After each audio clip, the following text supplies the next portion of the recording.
Hi friends, so you're back here with me, your friend for biology, Professor Girish Kukreja.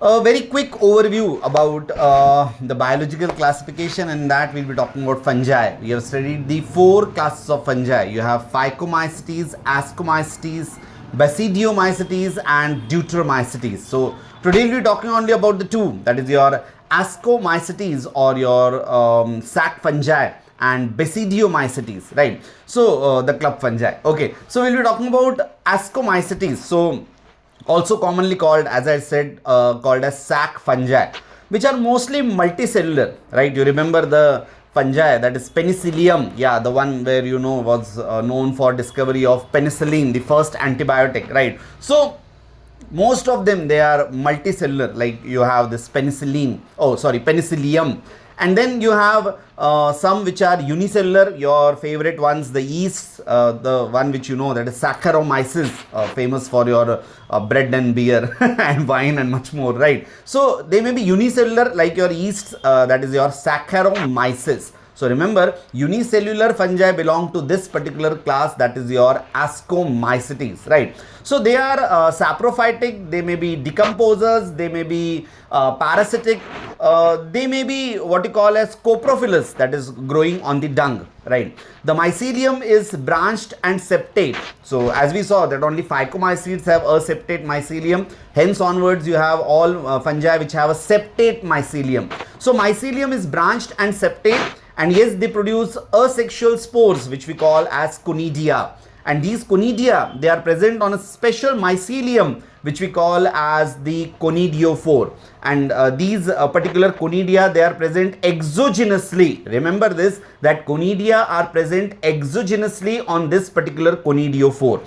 And wherever these conidia will go and spread and they will germinate, they will form a new mycelium. Yeah. As far as the sexual spores are concerned, yes, they produce sexual spores which we call as your ascospores. Easy to remember, Ascomycetes producing ascospores, right? So they produce these ascospores in a sac-like structure endogenously. So these sexual spores, remember, they are being produced endogenously inside a sac-like structure which we call as asci. So singularly you call it as ascus. So they are produced inside a sac-like structure called as asci or ascus. And many of these asci or what you call as these ascus, they come together to form a fruiting body which we call as your ascocarp. So remember, they produce fruiting bodies which are called as ascocarps. Some very popular examples, is your aspergillus. Probably in higher standards you'll study, used for production of citric acid. Then you have clavicepsis, known for production of drugs like LSD. And we have what you call as neurospora, right? So it is your clavicepsis, it is your neurospora, it is your aspergillus. To focus on your neurospora has been widely used in production or studies which are related to your biochemical work or your genetics work. So in genetics and biochemical work, this neurospora has found wide application, and we also eat them. Yes, we enjoy your morels and truffles which belong to these Ascomycetes. So they are edible, what you call as fungi, and we enjoy them as delicacies. Talking about now the next class, that is your Basidiomycetes. Most commonly you have your mushrooms, then you have your puffballs, then you have your bracket fungi.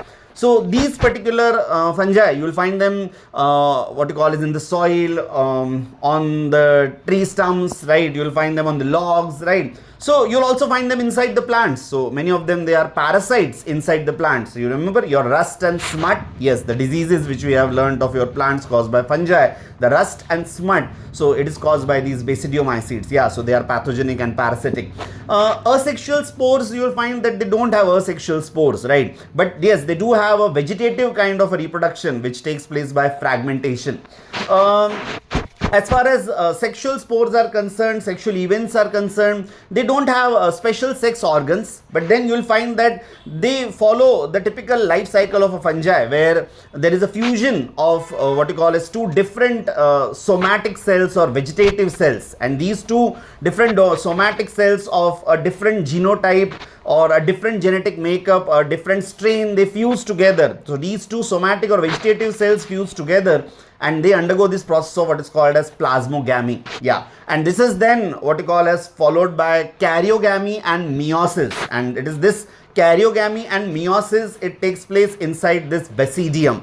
And now this basidium, like when the meiosis takes place inside this, it results in the formation of 4 haploid basidiospores. Yeah, so here there is formation of these 4 haploid basidiospores which are now produced exogenously, placed on this particular what you call as basidia, or we call it as basidium, right? So these what you call as basidia now get arranged in the form of fruiting bodies which we call as basidiocarps, right? So famous fruiting bodies of your Basidiomycetes are your basidiocarps. So they don't have asexual spores, they are producing basidiospores which are exogenous, and they are forming these fruiting bodies called as basidiocarps, right?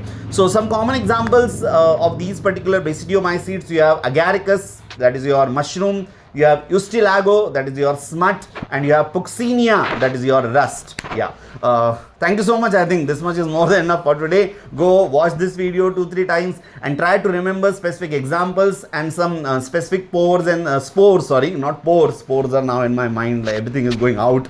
So go and revise and revisit it. As I told, I have not explained the terminologies here, but remember that both of these, they have a branched and a septate hyphae. So it may be your Ascomycetes or your Basidiomycetes, both have a branched and a septate hyphae. So stay tuned with me, Professor Girish Kukreja, for more in biology. Thank you.